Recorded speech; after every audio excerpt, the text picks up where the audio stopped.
And thinking, back to that video that I did earlier on Fresh and Fit, because, they're in the manosphere red pill space. Now, let's not ever get it twisted. You can go back, I've got to keep the same energy.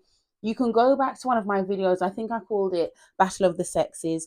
And I spoke to, the manosphere very briefly. I spoke to Kevin Samuels. Like, for me personally, I watched Kevin Samuel's content when he came out. Not initially when he came out, but I watched his content and I gained from it. I gained insight from it. I gained information. I took it as personal development.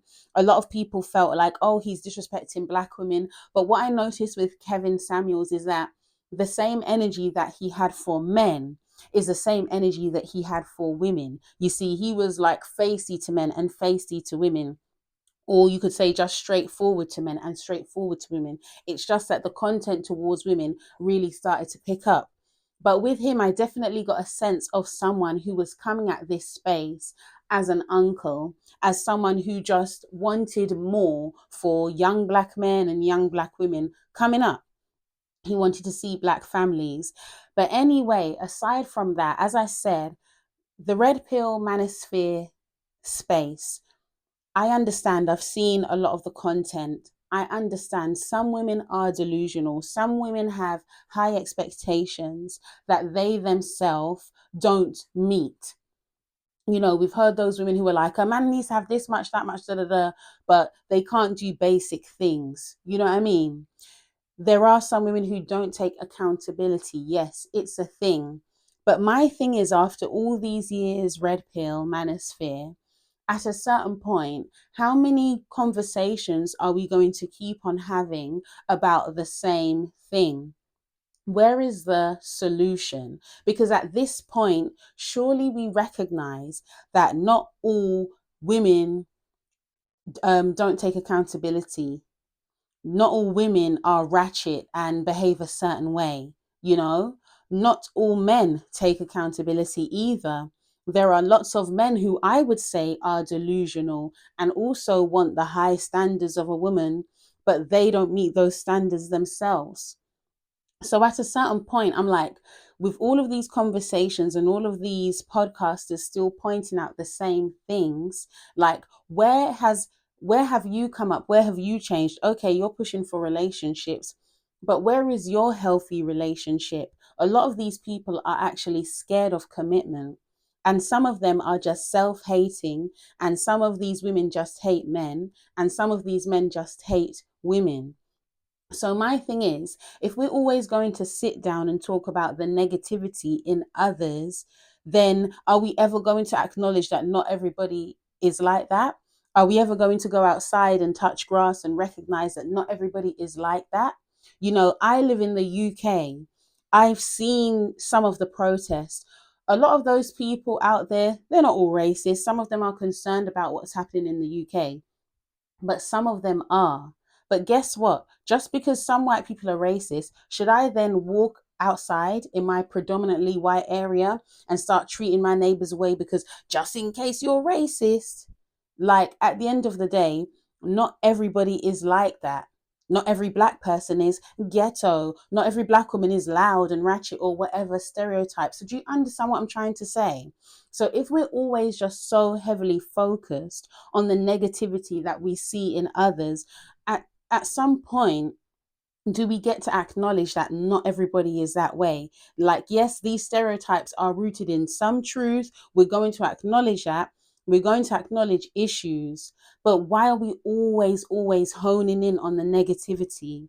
And it's like sometimes I've seen videos where I had to like unsubscribe from a lady's YouTube channel the other day because at first I was like, okay, she's talking about trending topics. I enjoy her takes. But then I realized it was like this trend on TikTok, that trend on TikTok, and it was all negative. And you know what the joke is? Like, I had to realize to myself, oh, yeah, Charlotte, this is what it is.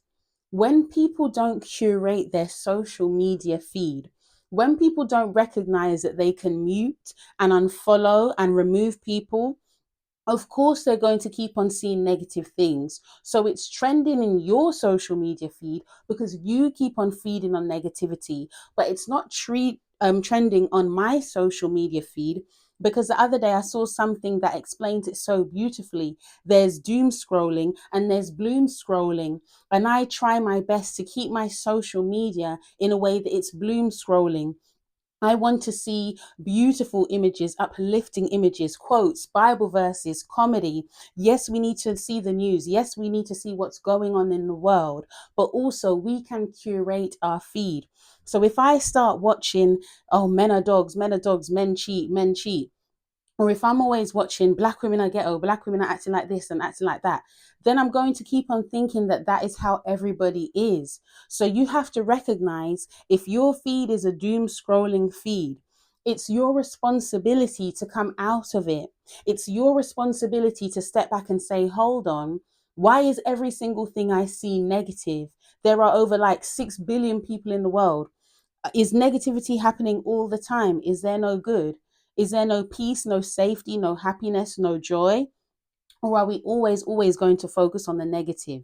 And this is coming from someone who has a worldview that we ain't really that great as humans anyway, and the world, we're living in the last days. This is me saying it as that person. But I can say on one hand that we're living in the last days, but then I can also say that, guess what? I enjoyed my day today. There was beauty today. I enjoyed looking at a flower. I enjoyed the fact that my girls have developed in some way, shape, or form. Do you understand what I'm trying to say? So, what are you feeding yourself? That's why it's called a social media feed. If you keep on showing yourself this negativity, don't be surprised. And that's why, as I said, I had to unsubscribe from that channel, because it's like, why is it always that there's some negative trend on TikTok, bruh? And then I realized it's your feed, it's what you're feeding yourself. And this is also a part of your diet. So you can be going gym and six pack in shape or whatever, but then your feed, what you're feeding yourself emotionally and mentally, is still negative. And I choose to see positive images. I'm going to be realistic about the world that I live in, but I'm also going to feed myself inspiration and positivity and put that out there so that people recognize that there's hope, there's still love, there's still light. And yes, one day we're going to be in the kingdom. We're going to have our sovereign, Yahushua HaMashiach. It's going to be wonderful. But for now, life is also what you make it. Life is for the living. And some of you are just existing. Some of you are dead already because all you're eating is trash and you're toxic. And you're just as toxic as all of the people who you say are online, because that's what you're constantly feeding yourself on. So please, this was just a rant that was on my mind. Take from it what you will, but make sure you leave a comment and let me know, how are you feeding yourself in a better way? How are you going to change up your diet today?